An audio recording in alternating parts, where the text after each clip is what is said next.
Hey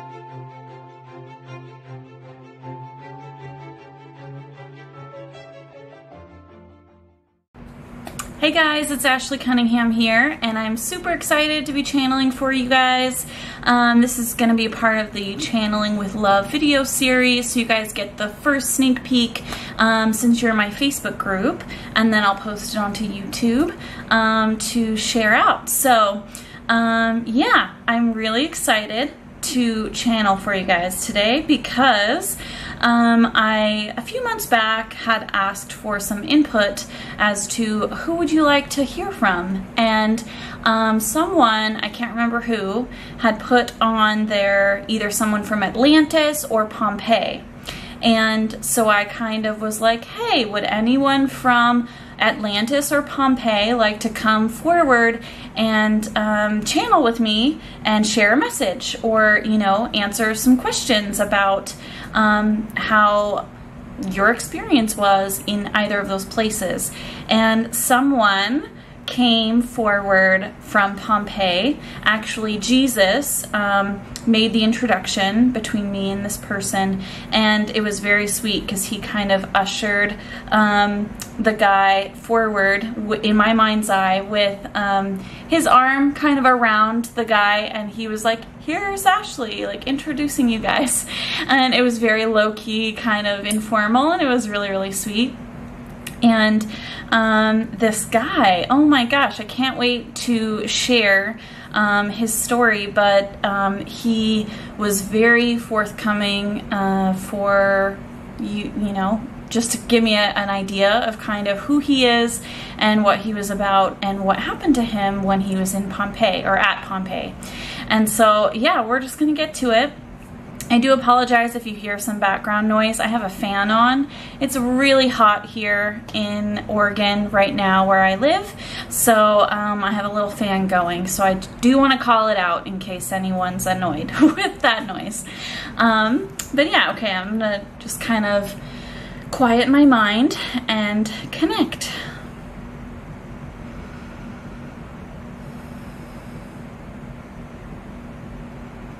Jesus is here with me, as well as he's just saying you can call me Michael. He has an Italian version, and I wrote it down somewhere yesterday when I was connecting with him, and he's just, don't worry about it, call me Michael.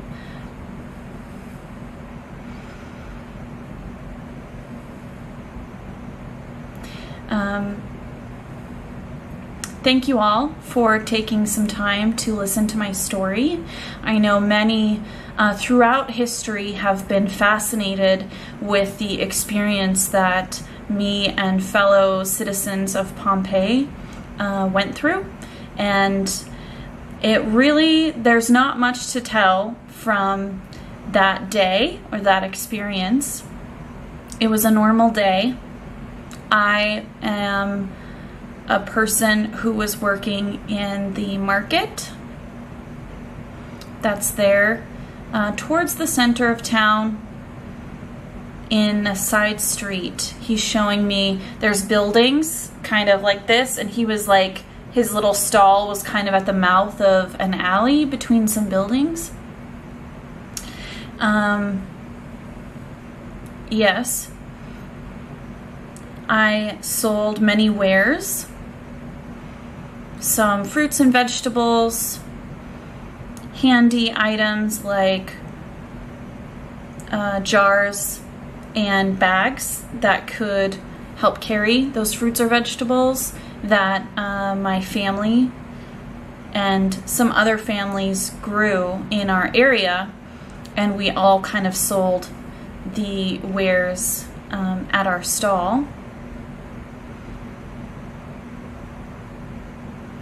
I was just carrying on as normal during the day. I was just at my stall talking with people, selling my wares, selling fruits and vegetables.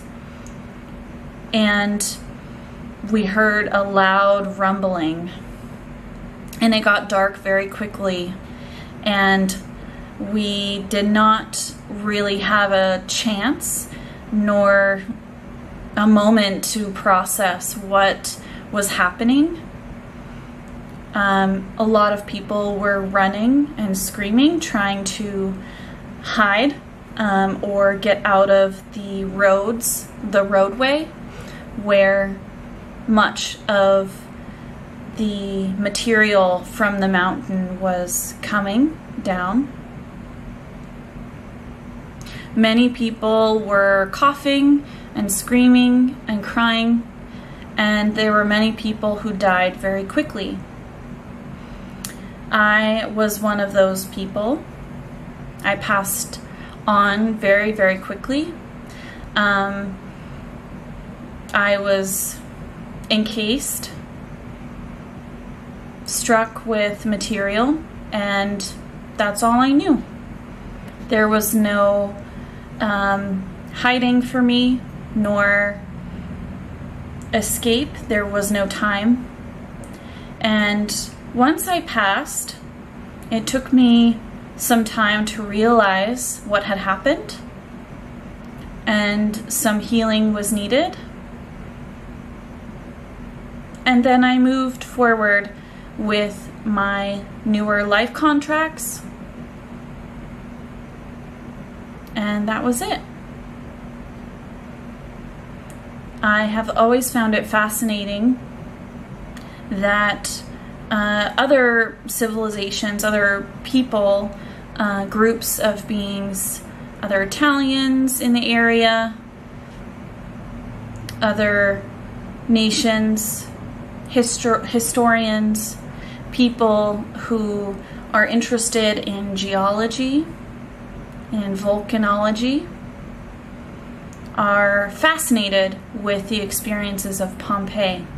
There were many lessons learned from Pompeii exploding the way it did, erupting the way it did, and it was essential for that to happen in the way that it happened. There have been many life-saving measures that have been discovered because of that experience. And I see that it was important for all of us to experience that. While it was traumatic, it was short-lived. I did not feel a lot of pain, but for the implications afterward, it was monumentous.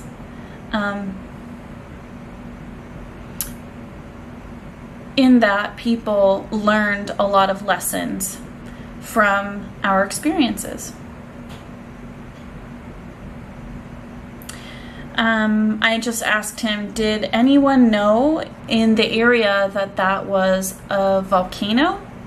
And he's saying no, they did not know whatsoever. There were no signs that it was a dangerous place to live. Sometimes we had earthquakes, minor ones that we were accustomed to, but not any volcanic activity. We were not aware of that. Many thought that it was inspired by a god's wrath, but this was not the case. There was much pressure built up underneath the surface, and it needed to be released, hence the volcano erupted.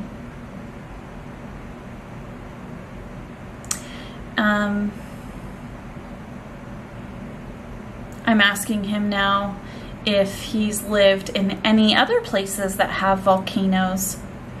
He's just chuckling. Since Pompeii, I have incarnated in places that are not as closely situated to volcanic activity. I have seen in some lifetimes other volcanoes erupt, and in those lifetimes I had experienced great fear at that time, unexplained fear, which that's understandable.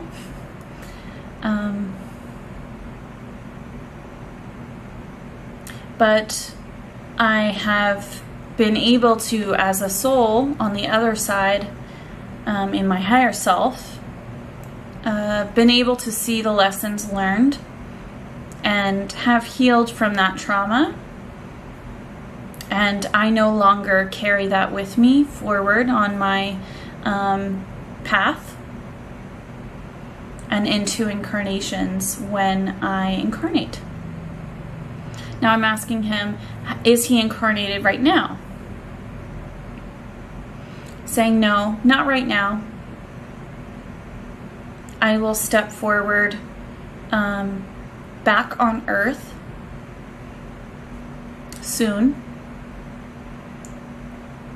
after Christ consciousness has fully come back to Gaia's plane, so here on Earth,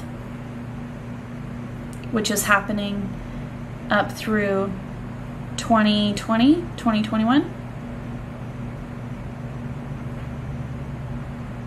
And Jesus is stepping forward now. And he's saying, yes, I am coming back.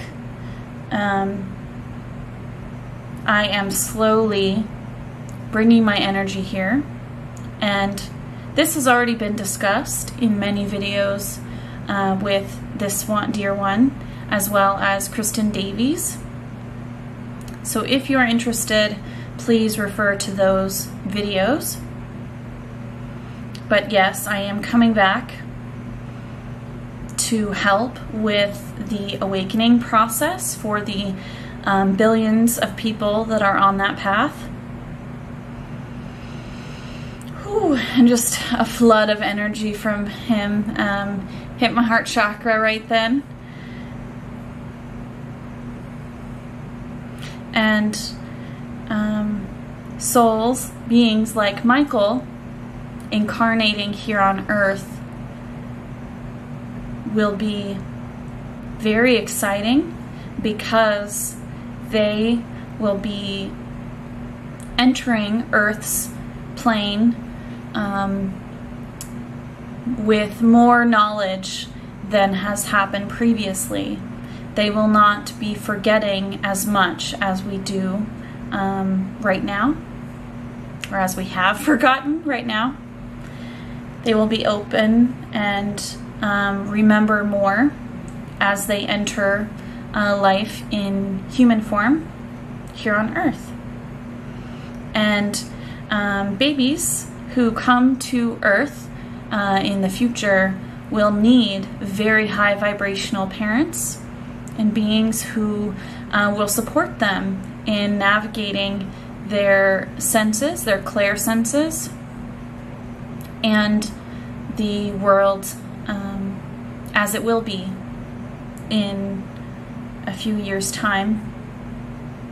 There will be much change energetically.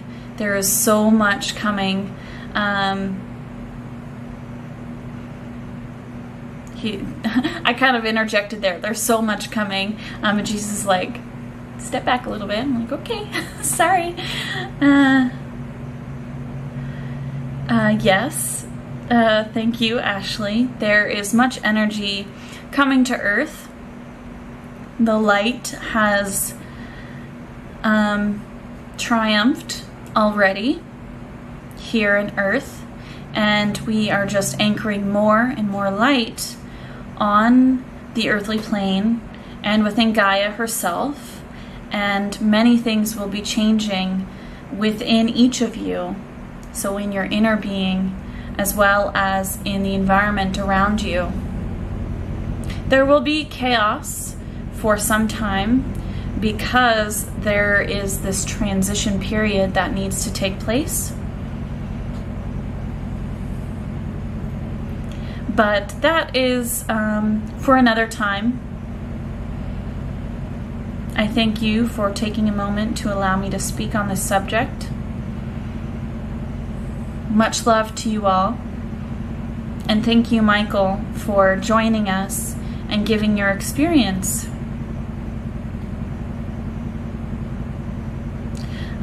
I'm just going to ask Michael a question. What would you say would be the biggest lesson learned from Pompeii, from having that experience, for either yourself or for others? For myself, I have had to learn that,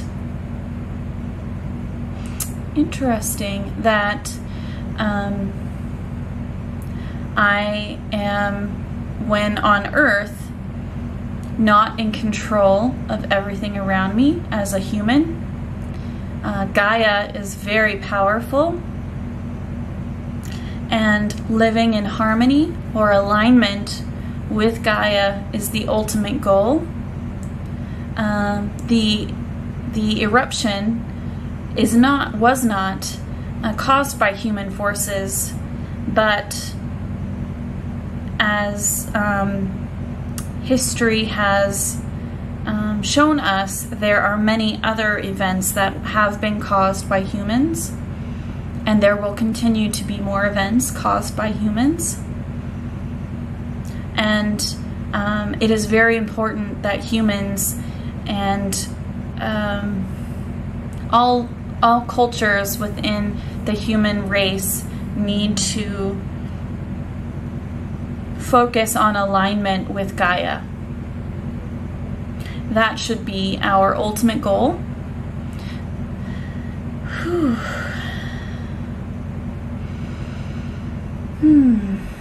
There's just a lot of energy on that.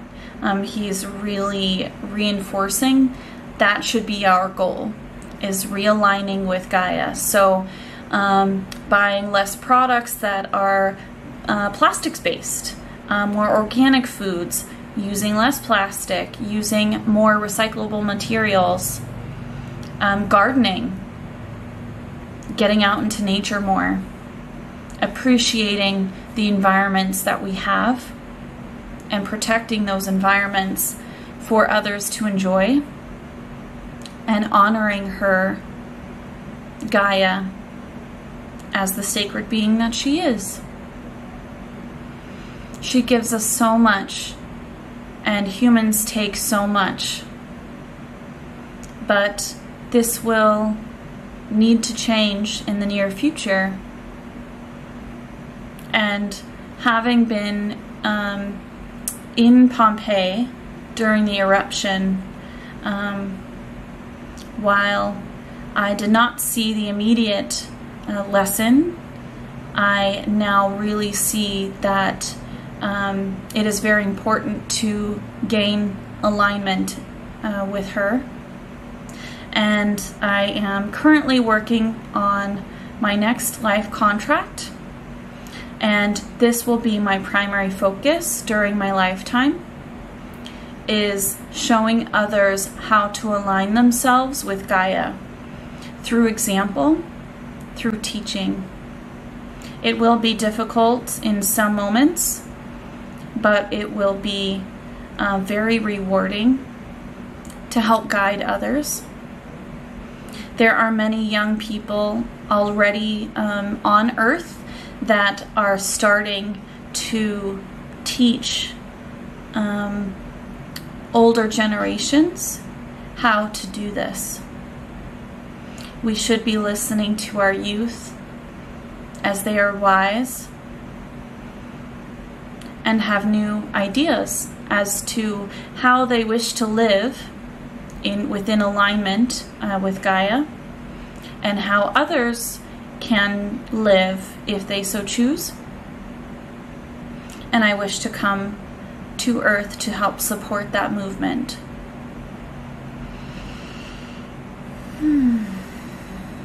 That's beautiful.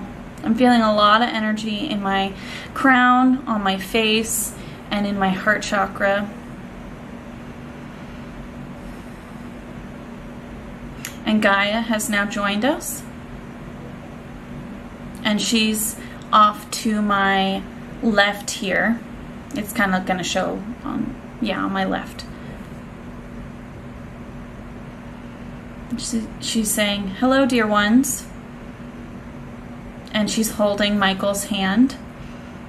And she's saying, "I am so proud of this beautiful being who will be joining me here on Earth very soon.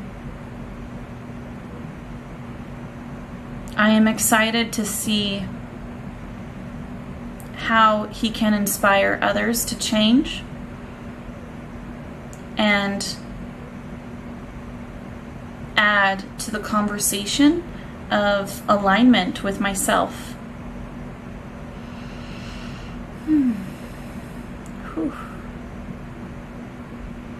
And she's just kind of hugging him, like a side hug, and they're just kind of smiling at each other and then at me.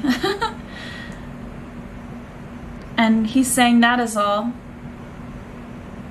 That is the biggest lesson that I have learned in this experience.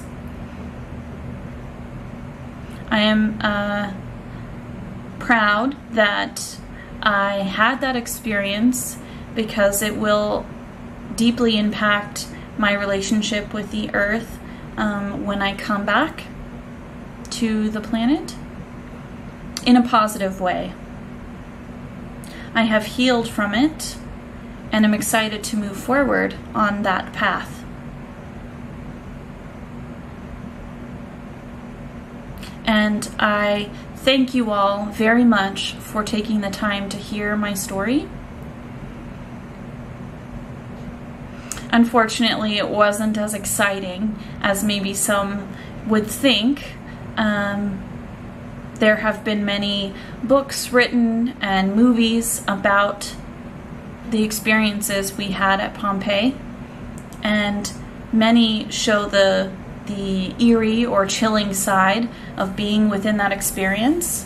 Thankfully, most who perished within that experience did not feel any pain. It was very quick, and they were able to heal quickly and move forward within their next lifetime. He's just saying thank you again, and he's kind of come back behind me and he's giving me a little side hug on my upper back. And Jesus is here on my right. And he's just sending you a lot of love and light. And he's smiling really big. And Gaia is also on my left. And she is saying thank you all. And namaste. So wow, that was beautiful, and thank you to all three of you for joining me. I didn't really know where that was going to go or how much he was going to share. It does not surprise me in the least that he didn't have a lot of a story to tell, because the people in Pompeii had no warning, they had no idea, and it totally makes sense that it just kind of happened, and that was that. That was really interesting too, to hear what he learned from that as a soul being, as a person who experienced that, and how he carried that forward. That was really, really cool. So bye guys. Thank you so much for your time and for you to listen to this story. I just find it so fascinating. And yeah, so if you want to find me, you guys know where to find me here on Channeling with Love. If you're seeing this on YouTube, definitely subscribe to my channel if you haven't already, because I post a lot of videos, or I'm trying to post a lot of videos, and so I want to make sure you guys get all the new content that I'm putting out there. If you're interested in booking a reading with me, definitely check me out at channelingwithlove.com. And yeah, I hope you all have a great afternoon, morning, evening, wherever you're at in the world, and have a good one. Love you guys. Bye.